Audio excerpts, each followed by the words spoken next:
Welcome to వార్తా 9. ముందుగా headlines చూద్దాం. పేట క్రెడిట్ అవుట్ రీచ్ లో పాల్గొన్న సీఎం చంద్రబాబు. లబ్ధిదారులకు రుణాలు పంపిణీ చేసిన సీఎం. రైతులు, మహిళలకు సులభ రుణాలే ప్రభుత్వ లక్ష్యమన్న సీఎం. అభివృద్ధితో పాటు సంక్షేమానికి సమాన ప్రాధాన్యమిస్తామని వ్యాఖ్య. ఆగస్టు 15 నుంచి ఒంటరి మహిళలకు కొత్త పెన్షన్లు అందిస్తామన్న సీతక్క. అర్హుల జాబితాను క్షేత్రస్థాయిలో పరిశీలించాలని అధికారులకు ఆదేశం. అనర్హులకు పెన్షన్లు రాకుండా జాగ్రత్తలు తీసుకోవాలన్న సీతక్క. సంక్షేమ పథకాలపై ప్రజలకు అవగాహన కల్పించాలని వ్యాఖ్య. దేశ తొలి హైడ్రోజన్ రైలును ప్రారంభించిన ప్రధాని మోదీ. జిన్ సోనిపత్ మార్గంలో తొలి హైడ్రోజన్ రైలు సేవలు. హరిత రవాణాకు నాంది పలికిన హైడ్రోజన్ రైలు. ఆధునిక సాంకేతికతతో రూపొందించిన దేశ తొలి హైడ్రోజన్ రైలు.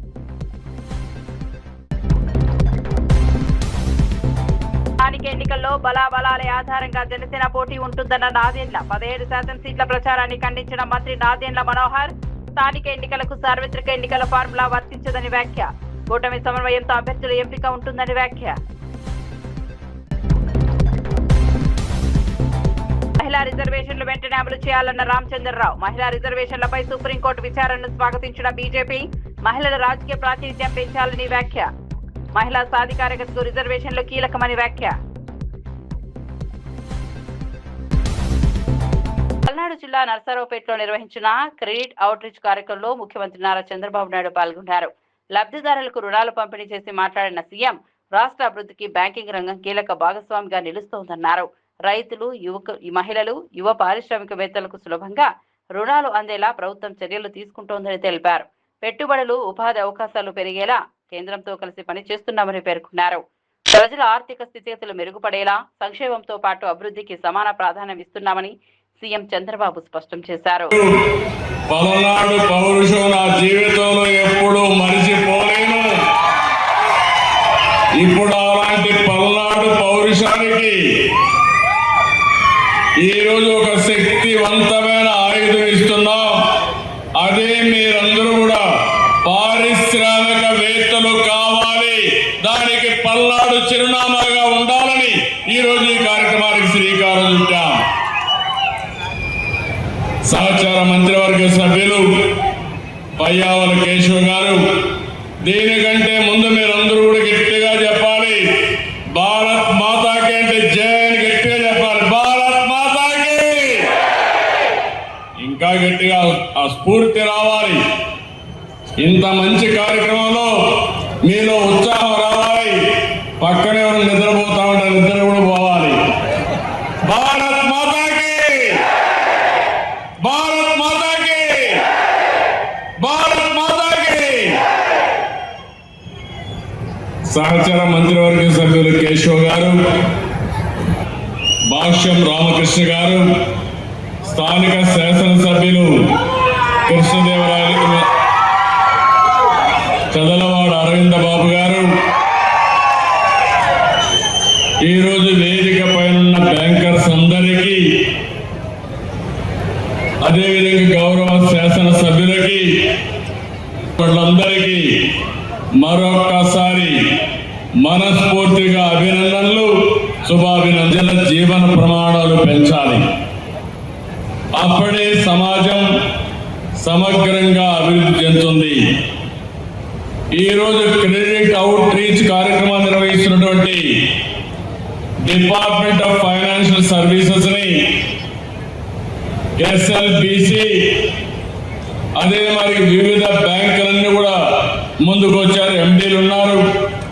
వారందరికీ, జిల్లా యంత్రాంగానికి మనస్ఫూర్తిగా అభినందనలు. రైతులు, మహిళలు, యువ పారిశ్రామికవేత్తలు. పల్నాడులో జరిగిన క్రెడిట్ అవుట్ రీచ్ కార్యక్రమంలో ఆంధ్రప్రదేశ్ ఆర్థిక మంత్రి పయ్యావుల కేశవ్ పాల్గొన్నారు. 2024 ఎన్నికల్లో ప్రజలు వేసిన ఒక్క ఓటుతోనే అమరావతి, పోలవరం, విశాఖ ఉక్కు, జాతీయ రహదారులకు వేల కోట్ల రూపాయల నిధులు వచ్చాయని తెలిపారు. గత ప్రభుత్వం 9.75 లక్షల కోట్ల అప్పులతో రాష్ట్రాన్ని ఆర్థిక సంక్షోభంలోకి నెట్టిందని విమర్శించారు. ప్రధానమంత్రి నరేంద్ర మోదీ, ముఖ్యమంత్రి చంద్రబాబు నాయుడు నాయకత్వంలోని డబుల్ ఇంజిన్ ప్రభుత్వం రాష్ట్రాన్ని మళ్లీ అభివృద్ధి బాట పట్టిస్తోందన్నారు. కేంద్ర ఆర్థిక మంత్రి నిర్మలా సీతారామన్ ఆంధ్రప్రదేశ్ అభివృద్ధికి పూర్తి సహకారం అందిస్తున్నారని మంత్రి పయ్యావుల కేశవ్ పేర్కొన్నారు. పౌరుషాల పోతుగడ్డ పల్నాడు యుద్ధాలతోటి, రాజకీయాలతోటి నలిగిపోయినటువంటి కుటుంబాలు కుటుంబంలో మనుషుల్ని పోగొట్టుకున్నటువంటి వ్యక్తులు, ఆ వ్యక్తులతో రాజక్రీడను చేసినటువంటి పరిస్థితుల్ని మనం చూసాం. తమ రాజకీయాల కోసం ఈ ప్రాంత వైషమ్యాలను పెంచి పోషించినటువంటి రాజకీయ పార్టీలు ఒకవైపు ఉంటే, మరోవైపు ఇవాళ కూటమిని చూస్తా ఉన్నాం. ఈ రాష్ట్రం అభివృద్ధి చెందాలి, ఈ ప్రాంతం అభివృద్ధి చెందాలి, ప్రతి కుటుంబము అభివృద్ధి చెందాలి అని ఢిల్లీ నుంచి గల్లీ దాకా కూడా మన ముందుకు కదిలొచ్చి ప్రతి కుటుంబానికి లబ్ధి జరిగేలా 1,00,000 కుటుంబాలకు 3,000 కోట్ల రూపాయల్ని అందించేటువంటి ఈ చారిత్రాత్మక కార్యక్రమం అనేటువంటిది నాడు పల్నాడు సీమలో బ్రహ్మనాయుడు ప్రారంభించినటువంటి చాపకూటి సిద్ధాంతాన్ని గుర్తు చేస్తుంది. సామాన్యుడికి సైతం అధికారాన్ని అందించేలా, ఆర్థిక పరిపుష్టిని చేకూర్చేలా చేపట్టినటువంటి ఈ కార్యక్రమం పల్నాడులోనే కాదు, ఈ ఆంధ్ర రాష్ట్ర చరిత్రలోనే ఓ మైలురాయిగా మారుతుంది అన్నటువంటి విషయాన్ని సందర్భంగా గుర్తు చేస్తా ఉన్నాం. మీ అందరికీ ఒకటే గుర్తు చేస్తా ఉన్నాం, డబుల్ ఇంజన్ సర్కార్ రాష్ట్రంలో వారసత్వంగా మనకొచ్చింది. 9,75,000 కోట్ల అప్పులు, ఉద్యోగుల బకాయిలు చెల్లించకుండా ఆగిపోయినటువంటి బకాయిలు, విద్యార్థుల మధ్యాహ్న భోజనం సైతం బిల్లులు చెల్లించకుండా వదిలేసిపోయి అస్తవ్యస్తంగా ఉన్నటువంటి పరిస్థితుల్లో నరేంద్ర మోడీ గారిని, నారా చంద్రబాబు నాయుడు గారిని, పవన్ కళ్యాణ్ గారిని నమ్మి ఓట్లేసినటువంటి ప్రజలకు మాకొచ్చిన వారసత్వం నుంచి బయటకు ఎలా పోవాలా అని ఆలోచిస్తున్న తరుణంలో కేంద్రంలో ఉన్నటువంటి నరేంద్ర మోడీ గారి ఆశీస్సులతోటి, మరీ ముఖ్యంగా సీతారామన్ గారి ఆలోచనలతోటి ఈ రాష్ట్రం వెంటిలేటర్ నుంచి ఇవాళ నడిచే పరిస్థితికి వచ్చింది. పరుగులు పెట్టేటువంటి పరిస్థితి కూడా తొందరలోనే ఉంది అన్నటువంటి నమ్మకాన్ని ఇవ్వదలుచుకున్నాం. ఈ రాష్ట్ర ఆర్థిక మంత్రిగా నేను ఎప్పుడు చెప్తాను, నాకు ఆదర్శం ఎవరంటే కుటుంబాన్ని. ఆంధ్రప్రదేశ్ ను దేశంలోనే ప్రధాన ఉపాధి కేంద్రంగా తీర్చిదిద్దుతున్నామని మంత్రి నారా లోకేష్ తెలిపారు. మరో 3 సంవత్సరాలు ఏపీ యువత ఉద్యోగాల కోసం ఇతర రాష్ట్రాలకు వైపు వెళ్లాల్సిన అవసరం ఉండదన్నారు. ప్రస్తుతం ఇతర రాష్ట్రాల నిరుద్యోగులే ఆంధ్రప్రదేశ్ వైపు చూసేలా భారీ పెట్టుబడులను ఆకర్షిస్తున్నామని వెల్లడించారు. పారిశ్రామిక రంగంలో పెద్ద ఎత్తున పెట్టుబడులు తీసుకొస్తూ యువతకు లక్షలాది ఉద్యోగ అవకాశాలు కల్పించేందుకు ప్రభుత్వం కృషి చేస్తోందన్నారు. రాష్ట్రాన్ని పరిశ్రమలు, ఐటీ, తయారీ రంగాల్లో అగ్రస్థానంలో నిలిపే లక్ష్యంతో ముందుకు సాగుతున్నామని, యువత తమ నైపుణ్యాలను పెంపొందించుకొని ఏ అవకాశాలను సద్వినియోగం చేసుకోవాలని లోకేష్ పిలుపునిచ్చారు. పిల్లలకు, వాళ్ళ తల్లిదండ్రులకు, మంగళగిరి ప్రజలందరికీ పేరు పేరున నా హృదయపూర్వక నమస్కారాలు. భారతదేశంలో అనేక సంస్థలు ఉన్నాయి. కేవలం ఒకే సంస్థ మొత్తం భారతదేశాన్ని కలుపుతుంది. ఆ సంస్థనే మన రైల్వేస్. ఇక్కడ చాలామంది మన జీవిత ప్రయాణంలో ట్రాక్ మీద నుంచిన వారు ఉన్నారు. అదేవిధంగా ఒక రైలు ఎక్కి ఆ కిటికీ నుంచి బయటికి చూసి మన భారతదేశం ఎలా ఉంటుందో మనందరికీ తెలిసిన విషయం. వాస్తవంగా చెప్పాలంటే భారతదేశ అభివృద్ధిలో రైల్వేస్ అనేది ఒక కీలకమైన పాత్ర వహిస్తుంది. అందుకే గౌరవ ప్రధానమంత్రి శ్రీ నరేంద్ర మోడీ గారి నాయకత్వంలో ప్రత్యేకంగా రైల్వేస్ పైన శ్రద్ధ పెట్టారు. గతంలో మనందరం చూసాం, రైల్వేలు టైంకి వచ్చేది కాదు, ట్రాకులు శుభ్రంగా ఉండేది కాదు, కావాల్సిన సేఫ్టీ ఉండేది కాదు, ప్రయాణికులు అనేక ఇబ్బందులు ఎదుర్కొనేవారు.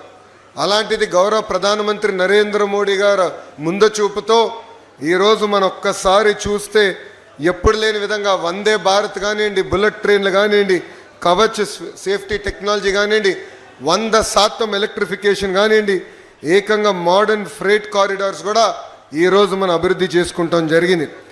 ఒక మాటలో చెప్పాలంటే ఈరోజు మనందరం ఒక రైల్వే రెవల్యూషన్ అనుభవిస్తాం జరుగుతుంది. గౌరవ ప్రధానమంత్రి గారి ఆలోచన ఒకటే, దేశం అభివృద్ధి చెందాలంటే రైల్వేస్ అభివృద్ధి చెందాలి. అందుకే ఎవరు ఊహించిన సమయంలో ముంబై, అహ్మదాబాద్కి ఈరోజు భారతదేశం రైల్వే ట్రైన్ కూడా ఏర్పాటు చేసే ప్రక్రియలో ఉంది. ఇంతేకాదు ప్రపంచంలో ఎక్కడ లేకపోయినా హైడ్రోజన్ ట్రైన్ రీసెర్చ్ కూడా మనం చేస్తున్నాం.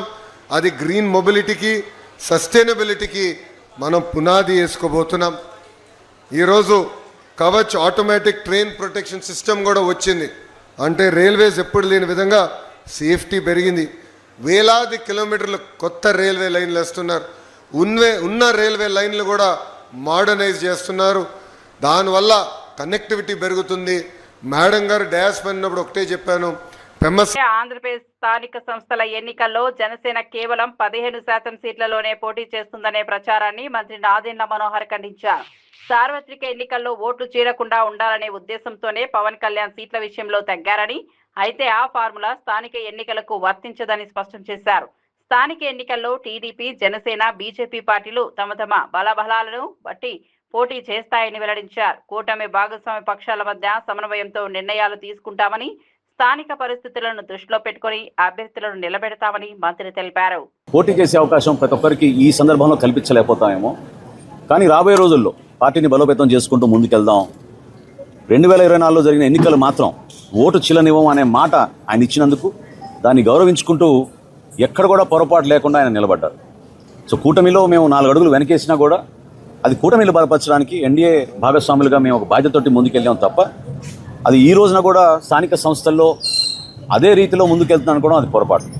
కాబట్టి జనసేన పార్టీలో ఉన్న మా నాయకులు, కార్యకర్తలు వివిధ ప్రాంతాల్లో మేము పర్యటించిన వాళ్ళందరికీ కూడా రాబోయే రోజుల్లో కూడా మీకు పోటీ చేసే అవకాశం కల్పించడానికి కోసం తప్పకుండా మీ నాయకత్వం బలోపేతం అయ్యేటట్టు మీరు క్షేత్రస్థాయిలో పర్యటించండి, నిలబడండి. పవన్ కళ్యాణ్ గారు కోరేది కూడా ఒకటే, యువత ముందుకు రావాలి, మహిళలు ముందుకు రావాలి, రాజకీయంగా అందరికీ మనం చక్కటి అవకాశం కల్పించాలి. అటువంటి అద్భుతమైన ఒక వేదిక కష్టపడి జనసేన పార్టీ నిర్మాణం చేసినప్పటి నుంచి కూడా ప్రజల పక్షాన్ని నిలబడి పోరాటం చేస్తూనే ఉన్నారు. కాబట్టి అప్పుడు వర్తించిన ఫార్ములా ఈ రోజు కూడా వర్తిస్తుందనే వార్త ఈరోజు వచ్చింది. అది కరెక్ట్ కాదు. మననే మాకు ఎన్డీఏ సమన్వయం చేసుకుంటూ మీటింగ్ చేసుకున్నాం. సో రాబోయే రోజుల్లో మన బలబలాలని బట్టి, మన నాయకత్వాన్ని బట్టి, ఏ మున్సిపాలిటీలో, ఏ జిల్లాలో ఎక్కడ మనకి నాయకత్వం బాగా ఉందో వివిధ పార్టీని సమన్వయపరుచుకుంటూ Telugu Desam party, Janasena party, Bharatiya Janata party 3 కూడా ఒక బాధ్యతతోటి క్షేత్రస్థాయిలో నిలబడిన నాయకత్వాన్ని గౌరవించుకుంటూ వాళ్ళకి అవకాశాలు కల్పించుకుంటూ తీసుకెళ్లాల్సిన అవసరం ఖచ్చితంగా ఉంటుంది. కాబట్టి సార్వత్రిక ఎన్నికల్లో జరిగిన సందర్భం, ఆ సమయం, ఆ రోజు మా పార్టీ అధ్యక్షులు పవన్ కళ్యాణ్ గారు తీసుకున్న నిర్ణయం రాష్ట్ర శ్రేయస్సు దృష్టిలో పెట్టుకుని, ప్రజల గురించి దృష్టిలో పెట్టుకుని, జగన్మోహన్ రెడ్డికి ప్రభుత్వాన్ని మనం వ్యతిరేకించాలంటే ఓటు చీలనివ్వకూడదనే ఆలోచనతో ఆయన తీసుకున్న నిర్ణయం అది. ఆ రోజున ఈ రోజున తప్పకుండా క్షేత్రస్థాయిలో మనం పర్యటిస్తున్నప్పుడు జనసేన పార్టీ నాయకుల, కార్యకర్తల ఆవేదనలు, వివిధ పార్టీల ఆవేదన కూడా మనం అర్థం చేసుకుని మన బలబలాలను చెక్ చేసుకుని ప్రొఫెషనల్ రీతిలో నాయకత్వాన్ని పెంచుకునే విధంగా, ప్రజలకి మరింత చొరవగా మనం పనిచేసుకునే విధంగా, అభివృద్ధి కార్యక్రమాలు ఎక్కడ కూడా వెనకడుగు వేయకుండా స్పెషల్ ఫండ్స్ కూడా క్రియేట్ చేస్తామని మన ముఖ్యమంత్రి గారు చెప్పారు. ప్రతి నియోజకవర్గంలో, ప్రతి మున్సిపాలిటీలో కూడా వీటన్నిటిని మనం బేస్ చేసుకుని రాబోయే రోజుల్లో ఎన్నికలకు సిద్ధమయ్యే విధంగా మనందరం కూడా మన పార్టీ అధ్యక్షులు పవన్ కళ్యాణ్ గారు చెప్పినట్టుగా అదేవిధంగా అక్కడ తెలుగుదేశం పార్టీ అధ్యక్షులు చంద్రబాబు నాయుడు గారు, భారతీయ జనతా పార్టీ నుంచి నరేంద్ర మోడీ గారు ఇచ్చిన సూచనలతోటి రాష్ట్రాన్ని మరింత అభివృద్ధి చేసుకుంటూ ముందుకెళ్దామని ఈ సందర్భంగా తెలుపుకున్నాను. తొలి హైడ్రోజన్ రైలును ప్రధాని నరేంద్ర మోదీ ప్రారంభించారు. హర్యానాలోని జింద్ రైల్వే స్టేషన్ నుంచి ప్రారంభమైన ఈ రైలు ఉత్తర రైల్వే పరిధిలోని జింద్ సోనిపత్ మార్గంలో 89 కిలోమీటర్లు ప్రయాణించనుంది. Proton exchange membrane fuel cell సాంకేతికతతో పనిచేసే ఈ రైలు 3200 హార్స్ పవర్ సామర్థ్యంతో రూపొందించబడింది. పర్యావరణ రహిత రవాణాకు ఇది కీలక అడుగుగా అధికారులు పేర్కొన్నారు. ఆధునిక నాన్ స్టాప్ వెంటిలేషన్ వ్యవస్థతో ప్రయాణికులకు మెరుగైన సౌకర్యాలు కల్పించారు. భారత రైల్వేలో హరిత సాంకేతికతకు ఈ రైలు నాంది పలుకుతుందని ప్రధాని మోదీ పేర్కొన్నారు. और अब 21वीं सदी की रेल हाइड्रोजन से चलने वाली है। आज भारतीय रेल ने भी 21वीं सदी की इस टेक्नोलॉजी में एक बड़ा स्टेप लिया है। आज जिंद से सोनीपत के बीच हाइड्रोजन ट्रेन चली है। अब ये सफर 90 किलोमीटर का है, लेकिन भविष्य में इसका विस्तार होने की बहुत संभावनाएं हैं। हम इस पर रिसर्च करते रहेंगे, लागत कम कैसे हो इसका तरीका ढूंढते रहेंगे, एफिशिएंसी कैसे बढ़े इस पर काम करते रहेंगे और बड़ी जांच पड़ताल करते करते एक के बाद एक कदम उठाते जाएंगे। दुनिया में हाइड्रोजन ट्रेन अभी अभी आई है, करीब 7-8 साल पहले ही अस्तित्व में आई है। अभी दुनिया के 3 या 4 देश ही हैं जिनके पास हाइड्रोजन ट्रेन चलाने का सामर्थ्य है, और जिन देशों में अभी ऐसी हाइड्रोजन ट्रेन भी चल भी रही है, वहां बहुत शुरुआती दौर में है। తెలంగాణలో ఆగస్టు 15 నుంచి ఒంటరి మహిళలకు కొంత పెన్షన్లు అందజేయనున్నట్లు మంత్రి సీతక్క ప్రకటించారు. ములుగు జిల్లా పర్యటనలో అధికారులతో సమీక్ష నిర్వహించిన ఆమె అర్హుల వివరాలను క్షేత్రస్థాయిలో పూర్తి స్థాయిలో పరిశీలించాలని ఆదేశించారు. అర్హులెవరూ నష్టపోకుండా అనర్హుల జాబితాలో చేరకుండా జాగ్రత్తలు తీసుకోవాలని సూచించారు. ఇప్పటికే పెన్షన్ పొందుతున్న లబ్ధిదారులు మరణిస్తే వారి పేర్లను వెంటనే జాబితా నుంచి తొలగించాలని అధికారులకు స్పష్టం చేశారు. ప్రభుత్వ సంక్షేమ పథకాలపై ప్రజాప్రతినిధులు గ్రామ స్థాయిలో విస్తృత అవగాహన కల్పించాలని మంత్రి సీతక్క పిలుపునిచ్చారు. పంటకుంట మరి వాటితో పాటు ఉపాధి హామీలో ఉండేటువంటి వివిధ రకాల పనులను కూడా విస్తృతంగా వేగవంతం చేసేందుకు కూడా ముందుకెళ్లడం జరుగుతుంది. 20 తారీఖు నుంచి ప్రణాళిక పెట్టుకుని ప్రతి గ్రామాన్ని అభివృద్ధి పదంలో తీసుకెళ్లడమే లక్ష్యంగా పనిచేస్తుంది. మహిళా రిజర్వేషన్ల బిల్లును తక్షణమే అమలు చేయాలని తెలంగాణ బీజేపీ రాష్ట్ర అధ్యక్షుడు ఎన్ రామచంద్రరావు డిమాండ్ చేశారు. మహిళా రిజర్వేషన్ల అమలుపై దాఖలైన పిటిషన్ను సుప్రీంకోర్టు విచారణకు స్వీకరించడం స్వాగతించదగ్గ పరిణామమని అన్నారు. మహిళలకు రాజకీయంగా మరింత ప్రాతినిధ్యం కల్పించాలంటే ఎలాంటి జాప్యం లేకుండా రిజర్వేషన్లు అమలు చేయాల్సిన అవసరం ఉందని పేర్కొన్నారు. మహిళల సాధికారకతకు ఇది కీలక అడుగుగా నిలుస్తుందని, కేంద్ర ప్రభుత్వం తీసుకొచ్చిన చట్టాన్ని త్వరగా అమల్లోకి తీసుకురావాలని కోరారు. దేశ అభివృద్ధిలో మహిళల పాత్ర మరింత బలోపేతం కావాలని ఆయన ఆకాంక్షించారు. The 131st amendment bill again should be brought in the parliament, and I'm sure this parliament, if it introduces, definitely it will test the scrutiny of the parliament, and it will become implemented. If it will be implemented, the Supreme Court, whatever decision it is pending before it, one must remember that the 33% women reservation was pending since the last many years, and during the UPA government it was brought, it was opposed by them and their partners, and ultimately it was Narendra Modi ji who wanted to implement it sincerely, and it was aborted, and it was the bill was defeated by the India Alliances and Congress party. We have to now both wait for the bill to be passed in parliament, and also the hearing of the Supreme Court and Supreme Court judgment on this. I don't think there will be any objection legally for implementation of 33%, because it is the parliament which decides the policy matters, and it is legally valid. Only thing is that our political parties like India Alliances, the Congress party and other things, they should not play a hypocritic role. They should support the bill and see that 33% reservation for women in the assemblies and parliament should be implemented. Supreme Court says use of bulldozer is justified. The Supreme Court said observation that Medak జిల్లా పాపన్నపేట మండల పరిషత్ కార్యాలయంలో MLA వైనంపల్లి Rohit రావు వివిధ గ్రామాలకు చెందిన లబ్ధిదారులకు కళ్యాణ లక్ష్మి చెక్కులను పంపిణీ చేశారు. ఈ సందర్భంగా కాంగ్రెస్ ప్రభుత్వం పేదల సంక్షేమానికి ప్రాధాన్యం ఇస్తోందని తెలిపారు. ఉచిత విద్యుత్, మహిళలకు ఉచిత బస్సు ప్రయాణం, రైతులకు రుణమాఫీ వంటి హామీలను అమలు చేస్తున్నామని పేర్కొన్నారు. గతంలో కాంగ్రెస్ హయాంలో పేదలకు ఇల్లు ఇచ్చామని, ఇప్పుడు ఇందిరమ్మ ఇళ్ల పథకం ద్వారా మరోసారి గృహాలు అందిస్తున్నామని చెప్పారు. రాష్ట్ర అభివృద్ధితో పాటు పేదల సంక్షేమమే ప్రభుత్వ లక్ష్యమని ఎమ్మెల్యే రోహిత్ రావు స్పష్టం చేశారు. కూడా ఇవాళ ఇందిరమ్మ ఇల్లు ఇస్తా ఉన్నాం, సన్న బియ్యం ఇస్తా ఉన్నాం. మరి మీ అందరూ తెలుసు గత 10 ఏళ్ళు ఇల్లు ఇస్తామని చెప్పి 10 ఏళ్ళు గడిపేసి తప్ప కనీసం ఒక్క ఇల్లు కూడా ఇయ్యలేదు. మరి ఇవాళ ఏ గ్రామంకి పోయినా మనకి ఏం కనిపిస్తాయి? 10 ఏళ్ల కింద మన కాంగ్రెస్ ప్రభుత్వం ఉన్నప్పుడు ఇల్లులు, ఇందిరమ్మ ఇల్లులు ఇస్తే అవే కనిపిస్తాయి. మళ్ళా 10 ఏళ్ల తర్వాత మన కాంగ్రెస్ ప్రభుత్వం వచ్చినాక మళ్ళీ మనమే ఇందిరమ్మ ఇల్లులు ఇస్తున్నాం, అవే కనిపిస్తాయి తప్ప వేరే కనిపించాయి. కాబట్టి ఇది కానీ సన్న బియ్యం కానీ, కరెంటు బిల్ కడుతున్నారు ఎవరన్నా? మీరు కరెంటు బిల్ కడుతున్నారు? మహిళలు కరెంటు బిల్ కడతలేరు, సన్న బియ్యం వస్తుంది, బస్సు ఫ్రీ, రైతు రుణమాఫీ చేయడం జరిగింది. ఇవన్నీ కూడా మరి మీకోసమే చేస్తూ ఉన్నాం.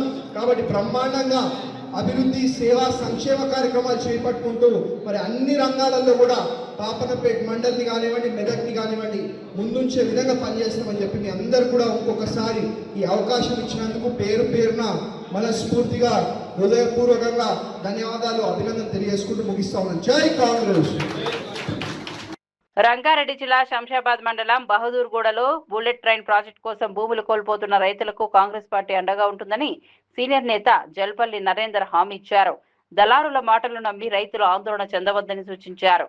ప్రభుత్వం స్పష్టమైన హామీలు ఇచ్చిన తర్వాతే భూములు తీసుకుంటోందని, రైతుల ప్రయోజనాలకు ఎలాంటి భంగం కలవనివ్వకూడదన్నారు.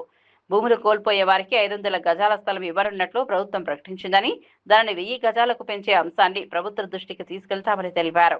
రైతులను తప్పుదో పట్టించే ప్రచారాన్ని నమ్మవద్దని కాంగ్రెస్ నేతలు విజ్ఞప్తి చేశారు. డబల్ బెడ్రూమ్ ఇండ్లు ఎక్కడైతే కట్టిరో మేము అక్కడ మీకు సపోర్ట్ చేస్తాం. ఇందిరమ్మ ఇండ్లు ఏ విలేజ్లో అయితే లేవో మేము అక్కడికి అడుగు కూడా పెట్టామని చెప్పేసి మేము ఈ ప్రెస్ ద్వారా మేము అతనికి చెప్పడం జరుగుతుంది. అదేవిధంగా ఇప్పటి వరకు కూడా కాంగ్రెస్ పార్టీ ఇచ్చిన పట్టాలే ఉన్న ఈ దేశంలో ఎక్కడ చూడు.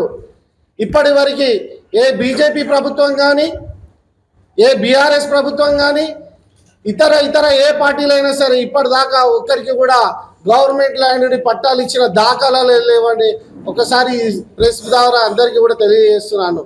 అందుకోసమే బాదుర్గూడ ప్రజలకు కూడా ఒక విన్నపం, ఎవరు ఎంతమంది వచ్చినా కళ్ళకొల్లు మాటలు చెప్పి మిమ్మల్ని మబ్బు పెట్టి మీ ద్వారా లబ్ధి పొందడానికనే ఈరోజు మీ చుట్టూ చేరుతున్నారు తప్ప మీ బాగు గురించి కాదు అని చెప్పేసి ఈ ప్రెస్ ద్వారా మీకు కూడా తెలియజేస్తున్నాను. మీరు కూడా అన్ని గ్రహించుకొని మన ప్రభుత్వం పబ్లిక్కి అనుకూలంగా ఉంటుంది. ఈ ప్రభుత్వంలో మీరు ఏదైనా సరే అడిగి వాళ్ళ ప్రభుత్వం మీద కొట్లాడి తెచ్చుకునే తత్వం కాదు, మీరు అడిగితే ఇచ్చే తత్వం మా ప్రభుత్వంది. కాబట్టి మీకు ఇది సరిపోలేదు, ఇంకా ఇది కావాలి అంటే దాన్ని కూడా మా ఎమ్మెల్యే గారు, మా ఇక్కడ ఉన్న గ్రామ సర్పంచులు మరియు మున్సిపల్లో ఉన్న బడా లీడర్లు అందరూ కూడా పైన ప్రభుత్వం దృష్టికి తీసుకెళ్ళి మీకు కూడా న్యాయం జరిగే విధంగానే ఈ ప్రభుత్వంలో చర్యలు ఉంటాయి తప్ప మిమ్మల్ని అన్యాయం చేసే ఆలోచన ఉంటే 1300 ఎకరాలు మాది. కాకపోతే ఇక్కడ ఇన్ని సంవత్సరాల నుండి ఎక్కడ కూడా మీరు బాధపడద్దనే దృష్టిలో పెట్టుకొని మీకు 600 ఎకరాలు మీకు పట్టాలు ఇస్తూ మిగతా 600 ఎకరాలు పబ్లిక్ యూటిలిటీస్ గురించి వాడుతున్నారంటే ఆ 600 ఎకరాలు అయ్యే డెవలప్మెంట్ని దృష్టిలో పెట్టుకుంటే మీకు మిగతా 600 ఎకరాల్లో మీరు కానీ విని ఎరగనటువంటి డెవలప్మెంట్ మీరు ఈరోజు ఏదైతే భూమి పైన మా భూమి ఇంత వాల్యూ అని అంచనా వేసుకుంటున్నారో దానికి 10 నుండి 100 రెట్లు కూడా ఆ భూమికి ఉన్న భూమికి వాల్యూ అవుతుందని చెప్పేసి ఈ మీడియా ద్వారా మీకు అందరికీ తెలియజేస్తున్నాను. మీరు ఒకటి ఆలోచనతో ముందుకు పోండి. ఎవరో మిమ్మల్ని బ్రెయిన్ వాష్ చేసే వాళ్ళ ఆలోచనలతో మీరు బండి నడపకండి. ఎందుకంటే ఎవరైతే బండి నడిపిస్తారో వారే స్వయంగా నడిపిస్తేనే బాగుంటుంది. వేరే వాళ్ళని సలహాలు తీసుకొని బండి నడిపితే గుంటల్లో పడవచ్చు, యాక్సిడెంట్ కావచ్చు, దానికి నష్టం మనకే కలుగుతుంది. కాబట్టి ఇది ఒకటి దృష్టిలో పెట్టుకొని బాధిగూడ ప్రజలు కూడా ముందుకు వెళ్ళాలని చెప్పేసి ఈ మీడియా ద్వారా తెలియజేస్తూ ఈ అవకాశాన్ని ఇచ్చిన ప్రతి ఒక్కరికి ధన్యవాదాలు తెలుపుతున్నాను. Thank you. అందరికీ నమస్కారం. పత్రికా సమావేశానికి చేసిన వివిధ పేపర్ పత్రికా నాయకులకు, అలాగే శంషాబాద్ మండల్ మున్సిపల్ నుంచి వచ్చిన కాంగ్రెస్ పురప్రముఖులకు అందరికీ నమస్కారం. బాదుర్గూడ గ్రామ విషయంలో మరి బీఆర్ఎస్ నాయకుడు కార్తిక్ రెడ్డి అనవసరంగా మరి ఆ పబ్లిక్ను రెచ్చగొట్టి ఏదో కాంగ్రెస్ ప్రభుత్వం దోసుకుంటుందని వాళ్ళను పురిగొల్పుతున్నాడు. గతంలో మరి మీ అమ్మగారు 2004 నుంచి 2012 వరకు 2 దఫాలుగా మంత్రి పదవి చేసింది. ఏనాడైనా మరి బాదుగూడ ప్రజల గురించి పట్టించుకున్నారా? అలాగే తర్వాత టీఆర్ఎస్ పార్టీలో కూడా మరి 19 నుంచి 2003 వరకు కూడా మంత్రి పదవి చేశారు, అప్పుడు పట్టించుకోలేదు. బీఆర్ఎస్ నిర్వహించనున్న యువ సంగ్రామ సదస్సును ఎట్టి పరిస్థితుల్లోనూ ఆపలేరని ఆర్ఎస్ ప్రవీణ్ కుమార్ స్పష్టం చేశారు. సభ నిర్వహణకు అవసరమైన అన్ని చట్టపరమైన నిబంధనలను పాటిస్తున్నామని తెలిపారు. పోలీసులు రాజకీయ ఒత్తిళ్లకు లోను కాకుండా చట్ట ప్రకారమే వ్యవహరించాలని కోరారు. ముఖ్యమంత్రి రేవంత్ రెడ్డి అక్రమ ఆదేశాలను అమలు చేయవద్దని విజ్ఞప్తి చేశారు. ప్రజాస్వామ్యబద్ధంగా సభ నిర్వహించే హక్కు తమకు ఉందని, ఎలాంటి అడ్డంకులు వచ్చినా యువ సంగ్రామ సదస్సును విజయవంతంగా నిర్వహించి తీరుతామని ఆర్ఎస్ ప్రవీణ్ కుమార్ స్పష్టం చేశారు. Authority who is competent to give permission. చివరికి పోలీసుల దగ్గర ఆపినరు. మేము మా బీఆర్ఎస్పీ నాయకులు, అదే విధంగా బీఆర్ఎస్ వాలంటీర్లు ఎంతో మంది రోడ్ల మీద నిలబడి ట్రాఫిక్ మేనేజ్ చేస్తామని కూడా చెప్తున్నారు. మీరు ఏం కావాలంటే అది చెప్తున్నారు, ఏం కావాలంటే అది ఒప్పుకుంటున్నాం. అట్లాంటప్పుడు మీరు how can you deny the permission to us? How can you delay the permission? మీరు ఆన్సర్ చెప్పాలి. మళ్ళీ మళ్ళీ నేను పోలీస్ అధికారులకు చెప్తున్నా, పరిపాలనా శాఖ వాళ్ళకి చెప్తున్నా, దయచేసి మీరు రేవంత్ రెడ్డి గారి అక్రమ ఆదేశాలు పాటించకండి, చట్ట ప్రకారం నడుచుకోండి. మేము మీరు చెప్పిన ఆదేశాలన్నీ పాటిస్తూనే ఉన్నాం. అయినా కూడా మీరు దీంట్లో మరి అడ్డంకులు సృష్టిస్తే మాత్రం తప్పకుండా రేపు జరగబోయే పరిణామాలకు మీరే బాధ్యత తీసుకోవాల్సి ఉంటుంది. మేము మాత్రం ఈ సభ జరిపి తీరుతాం, తప్పకుండా జరిపి తీరుతాం. ఇది మా హక్కు, రాజ్యాంగం మాకిచ్చిన హక్కు, ఆర్టికల్ 19 మాకిచ్చిన హక్కు. మేము ఎవ్వరిని కూడా ఇబ్బంది పెడతలేము, ట్రాఫిక్ కూడా ఇబ్బంది పెట్టడం లేదు. హింసను ప్రేరేపించే సంస్కృతి మా పార్టీలో లేదు. వ్యక్తిత్వ హననం చేసే సంస్కృతి భారత రాష్ట్ర సమితిలో లేదు. అందువల్ల మా వల్ల ఎలాంటి శాంతి భద్రతల పరిస్థితి తలెత్తదు. అందుకొరకే మళ్ళొకసారి మరి మల్కాజ్గిరి పోలీస్ కమిషనర్ గారికి, ఎల్బీ నగర్ డీసీపీ గారికి, అదేవిధంగా ట్రాఫిక్ డీసీపీ గారికి, చివరికి రాష్ట్ర డీజీపీ గారికి మళ్ళీ మేము రిక్వెస్ట్ చేస్తున్నాం, దయచేసి వెంటనే పర్మిషన్ ఇవ్వండి, అడ్డంకులు సృష్టించకండి. మీరు అడ్డంకులు సృష్టిస్తే దీని ఇంపాక్ట్ తెలంగాణ రాష్ట్రం మీద అంతుంటది. ఆ జరగబోయే పరిణామాలకు మళ్ళీ మీరే బాధ్యులవుతారు. పల్నాడు జిల్లా నర్సరావుపేటలో నిర్వహించిన క్రెడిట్ అవుట్ రీచ్ కార్యక్రమంలో కేంద్ర ఆర్థిక మంత్రి నిర్మలా సీతారామన్ పాల్గొన్నారు. వివిధ వర్గాల లబ్ధిదారులకు రుణాలు పంపిణీ కార్యక్రమాన్ని ప్రారంభించిన ఆమె బ్యాంకింగ్ సేవలు గ్రామీణ ప్రాంతాలకు మరింత చేరువ కావాలని సూచించారు. స్వయం ఉపాధి, సూక్ష్మ, చిన్న పరిశ్రమలకు రుణాల అందుబాటును పెంచడం ద్వారా ఆర్థిక అభివృద్ధికి ఊతమివ్వాలని పేర్కొన్నారు. ప్రభుత్వ సంక్షేమ పథకాలతో పాటు బ్యాంకుల సహకారంతో ప్రజలు ఆర్థికంగా మరింత బలోపేతం కావాలని ఆకాంక్షించారు. కార్యక్రమంలో ప్రజాప్రతినిధులు, బ్యాంక్ అధికారులు, లబ్ధిదారులు పెద్ద సంఖ్యలో పాల్గొన్నారు. 3000 కోట్ల రూపాయలు డిస్ట్రిబ్యూషన్ అయిందంటే సామాన్యమైన విషయం కాదు. బ్యాంకులు తన అప్రోచ్ని మార్చుకున్నారు. జనం కూడా ఇవాళ వాళ్ళ బిజినెస్ చేసి వాళ్ళు బాగుపడాలని కోరుకుంటున్నారు. నర్సరావుపేట దానికి ఒక మంచి ఉదాహరణ. అందువల్ల ఇక్కడ వచ్చిన ప్రతి ఒక్కరికి, మీ అందరికీ నా తరపులో మోదీ గారికి నేను ధన్యవాదాలు చెప్తూ ఉండగా మీ అందరికీ కూడా ధన్యవాదాలు చెప్తున్నా. మీకు దొరికిన ఈ అవకాశాన్ని మన ముఖ్యమంత్రి గారు చెప్పినట్టు మంచిగా అవకాశాన్ని సదుపయోగం చేసుకోండి. ఈ బిజినెస్ని వృద్ధి చేసుకోవడానికి, ముందు తీసుకెళ్ళడానికి మీరు ఎంత ప్రయత్నం చేయాలో చేసి ఇంకా బ్యాంక్ మీకు అండదండగా ఉంటాయనే మాట నేను చెప్పి, మన భారతదేశం 2047 సంవత్సరం వచ్చినప్పటికీ మంచి డెవలప్డ్ దేశంగా ఉండాలి అనే వికసిత్ భారత్ అనే ప్రధానమంత్రి మోదీ గారు ఒక మన ముందు ఆదర్శం పెట్టారు. ఆ ఆదర్శాన్ని మనం అందుకోవాలంటే మన అందరికీ బ్యాంక్ సదుపాయం చెయ్యాలి, అండదండగా ఉండాలి అనేది మన అందరూ అర్థం చేసుకుని బ్యాంకుల్ని కూడా మన సదుపయోగం చేసుకోవాలి. ఇంకా ఎక్కువ మీ సమయం తీసుకోకుండా ఇవాళ మా అందరికీ ఈ ఆపర్చునిటీ ఇచ్చి బ్యాంకులు మీ సేవ కొరకు మీ వద్ద వచ్చారు. వాళ్ళని అందరినీ కూడా మీరు సదుపయోగం చేసుకుని మీ కుటుంబాలతోటి ఈ భారతదేశాన్ని మంచి దేశంగా ఇంకా ముందు తీసుకెళ్ళడానికి మీరందరూ సదుపాయం చేయాలి, సహకారం అందించాలని కోరుకుంటూ భారత్ మాతాకి. పల్నాడు అంటే నేను భయపడతాను అనుకున్నా, పల్నాడు అంటే బలం ఉంటుంది అని అనుకున్నా, పల్నాడు అంటే ఢిల్లీ వరకు నిలబడాలని అనుకున్నా. భారత్ మాతాకి. పల్నాడు బలం చూపించండి. భారత్ మాతాకి. Thank you madam, thank you very much. మరోసారి అందరిలో ఉత్సాహాన్ని నింపారు. తమ అమూల్యమైన నర్సరావుపేట క్రెడిట్ అవుట్ రీచ్ లో పాల్గొన్న సీఎం చంద్రబాబు లబ్ధిదారులకు రుణాలు పంపిణీ చేసిన సీఎం, రైతులు, మహిళలకు సులభ రుణాలే ప్రభుత్వ లక్ష్యమన్న సీఎం. అభివృద్ధితో పాటు సంక్షేమానికి సమాన ప్రాధాన్యమిస్తామని వ్యాఖ్య.